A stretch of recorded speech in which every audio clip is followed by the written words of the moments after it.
nation's capital. From my voice, you could tell. The launch of the book, A Journey in Service, brought the sitting president of Nigeria and his deputy, 5 former heads of state and president of Nigeria, including the author himself, who was a former president, 3 former vice presidents, and on the African continent, 2 former presidents to export. Well, so many opinions have emerged since the launch of the book.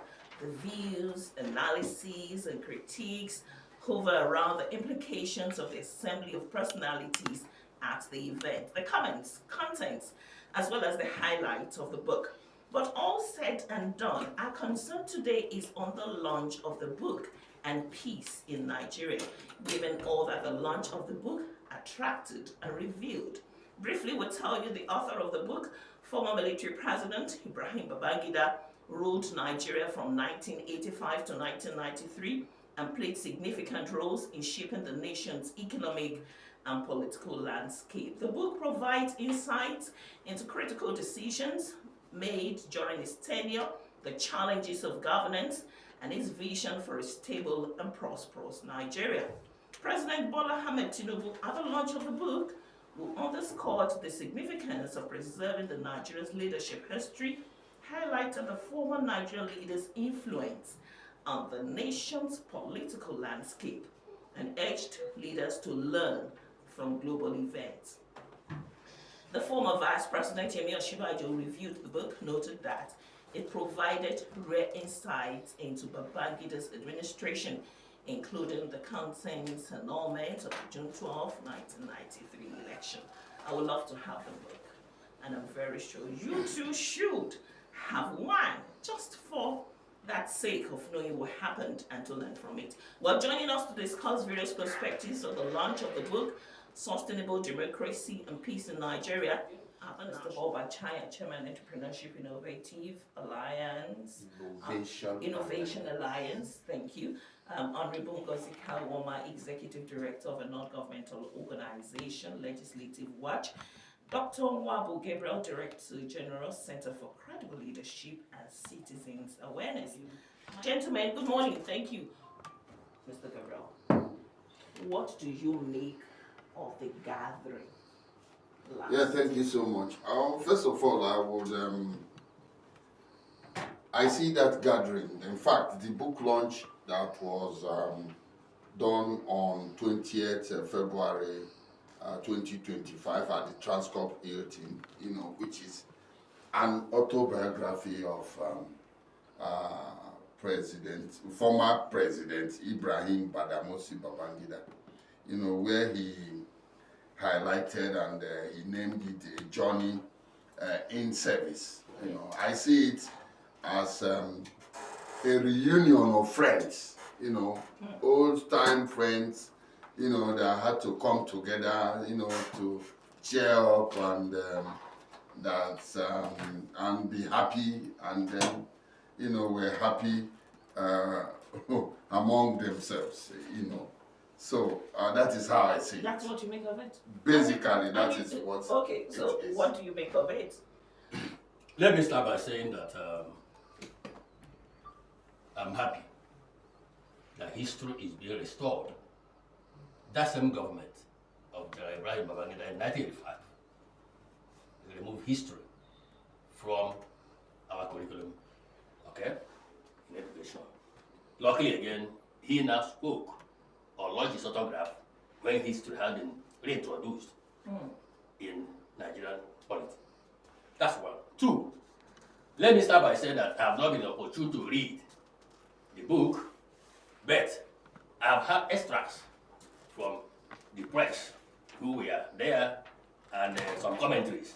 I would equally love to have a copy as a history student to give a critique of what it is. But in the meantime, like my brother here said, that he named it A Journey in Service, and it has a 12th chapter page.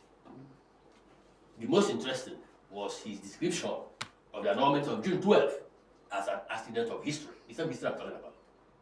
So we want to blame history for what could have been done better. So you're seeing history come back to light. Yes. So that's what you make of the guy. Yes. Now, Mr. Chaya, let's find out from you. What do you make of that guy? Well, thank you. I see, just like he said, and to make the contemporaries to also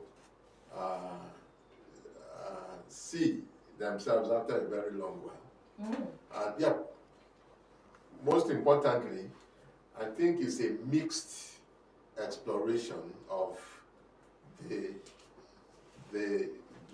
enigma himself, Maradona, the evil genius, Ibrahim Babangida, and the understanding of leadership and nation building. For me, those are the very key things I took from them, because leadership and nation building could have taken Nigeria to a better pedestal. And as he accepted,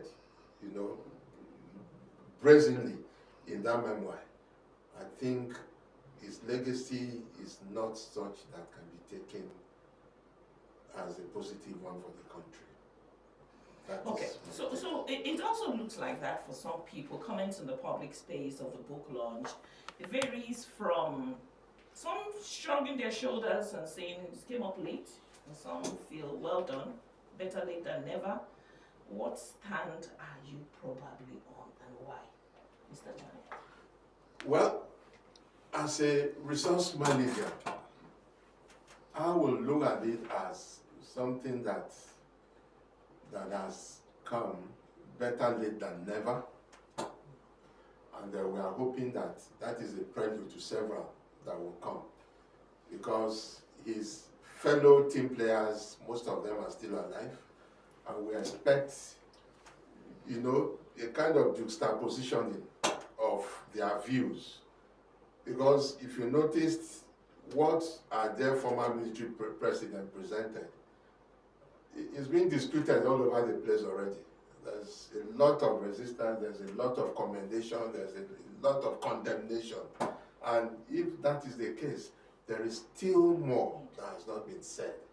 And I think my position would be for us to be able to get the other key players in the fold of General Yakubu Gowon, and some of his other contemporaries, that we also get their own side. It's not enough to come and clap hands and smile. If you noticed, General Obasanjo's address at that event was very deep, even though he stated it very, very hilariously. As his usual person. Yeah, so there's a lot that is still being expected. And I think, Gabriel, yes, you heard him talk about saying some of the people should. I think there is one particular man who also talked about, I'm trying to remember his name now, who talked about how Kudirat was assassinated and what his own part, what he stood for. He also vying for the seat of the president. I'm trying to remember his name. He was... Not Tunji Braithwaite, the military man.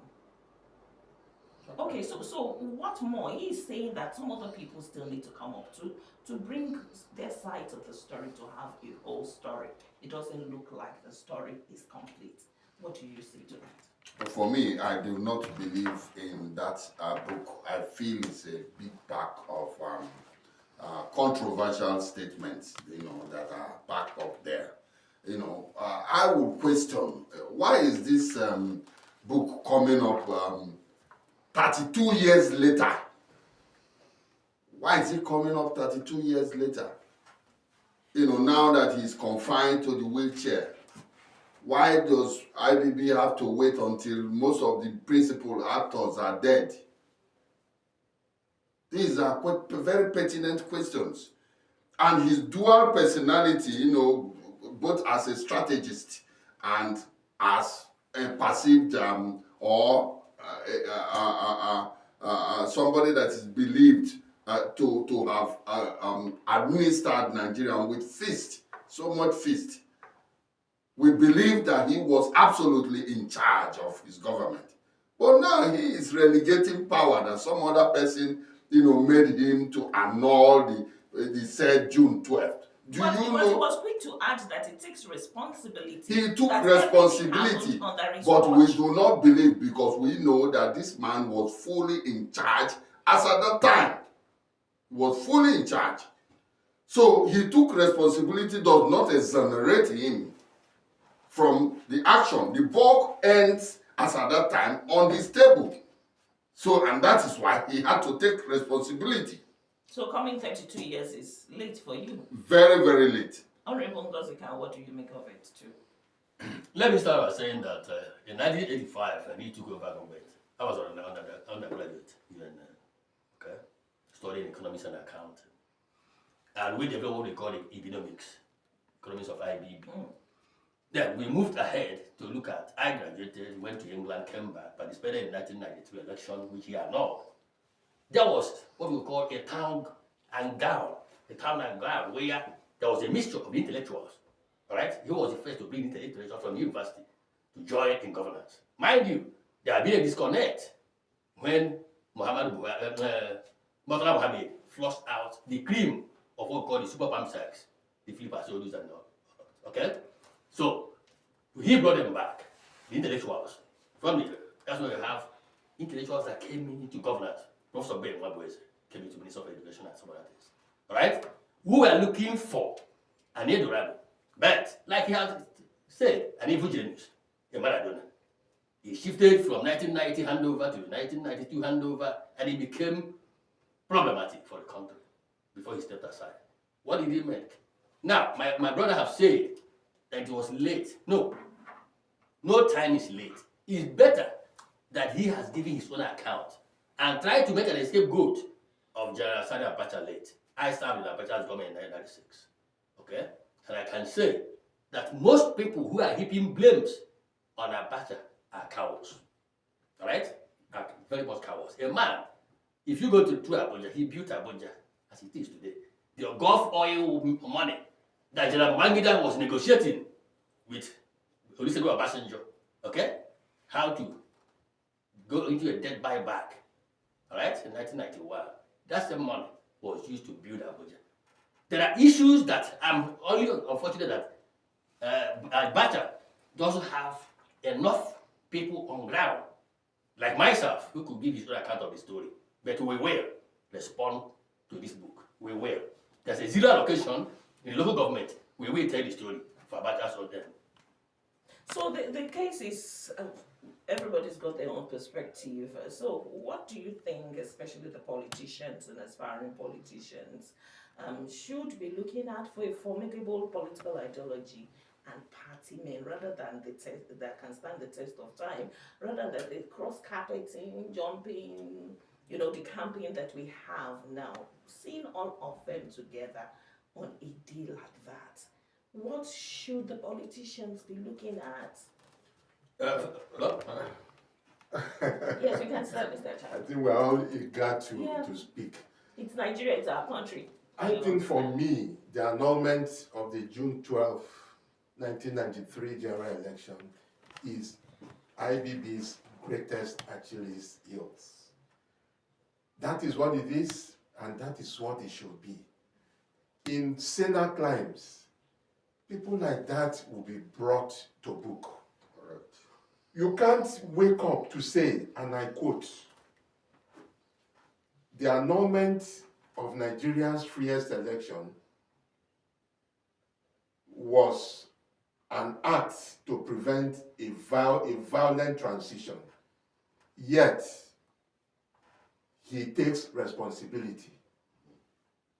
You see this dual personality. That is it. And that is why Nigerians, likely, I would say, named him Maradona or the evil genius.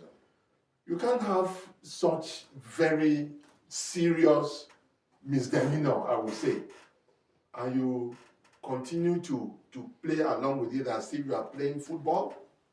And that is what. He did it also in the best interest of the country at So, that time. he did in the best interest that led to a lot of political chaos. You remember the June 12th challenge that took almost forever. You also know the economic fallout during his tenure. And for God's sake, Coming 32 years after is the greatest insult I feel that has happened to Nigeria today. And I don't think we should be discussing that. Other people in this climb, if they are not speaking now, they better keep quiet forever. That is my view. And I know a lot of Nigerians will want to take this view. Because we are not getting younger. For God's sake, I speak about the global south. And that is the group of developing countries. That Nigeria was like a model to them. Today, a lot of them have left us behind. And we still go back to them, cap in hands, begging. And we think they want to take us seriously? Because of the misdeed of our leaders. And they wake up each day and make us feel like we are nobody. If it were countries like the Asian countries, Southeast Asia, and I speak about Vietnam, I speak about Bangladesh, I speak about Pakistan, I speak about Sri Lanka. These countries, their youth, their resilience, they will wake up and begin to tell these elders that this is not the way to go. Let's do it right once and for all, and let's get this country on the right track. I think that is where these people are pushing us to. For God's sake, I'm in my late 50s, and I am still sitting and talking like this, as if I'm a baby. And the youths are not waking up. The youth demographic, they are not waking up to take this challenge and see that this is an insult to them. The political class, I want us to speak to the political class. What lessons do they have to learn from this so that nobody gets angry like he is now? Because it can be changed from now. You see, honestly, I must quote the book reviewer, Professor Ishibajo. Professor Oshibanjo, the former Fantastic reviewer. He mentioned that one of the people that were led to go for exile because he would have been pied. Yes. He would have been pied. Incidentally, is the president and commander-in-chief of the armed forces. A man with a large heart allows him to still strive. What would have happened if they had succeeded in undoing him? And that is why it calls to question the imperatives of accountability in the wake of this book launch. What becomes of our leaders? Do you just toy with people's future and then you sit down when you are confined by nature into a wheelchair and then you say that you take the responsibility and people will clap for you? No accountability. You wouldn't face the law. Do you know how many people died as a result of transit from the north to the west or to the southern part of the country? In my place, they call it also Abiola as at that time. A lot of people died on transit because they were scared. There was this rumor that, anything could happen to them. So there was a mass exodus of people. How about the buying of people like Delegiwa? How about the Kudirat? How about so many other people? But the current president also was quick to add that if not for Babangida, he wouldn't be in politics. Should other people to be striving to let's get that is because he has a very large heart. He has a very large heart. Before he would have been in politics, suppose as at that time, if he didn't allow him, if he had not gone on exile, something terrible would have happened. And then we wouldn't even talk about the politics aspect of it. So, you see, he calls to question, what is our accountability system? Do we bring people to book or are we a bunch of jokers in this country? Sometimes you say certain things, but it is not a vendetta thing. It calls to question what kind of people we are in Nigeria. Are we jokers? It is an informed decision for a genuine reconciliation for the Nigerian state. That is what we're saying. So if he has owned up, the right and requisite thing for him to do now is to face the law.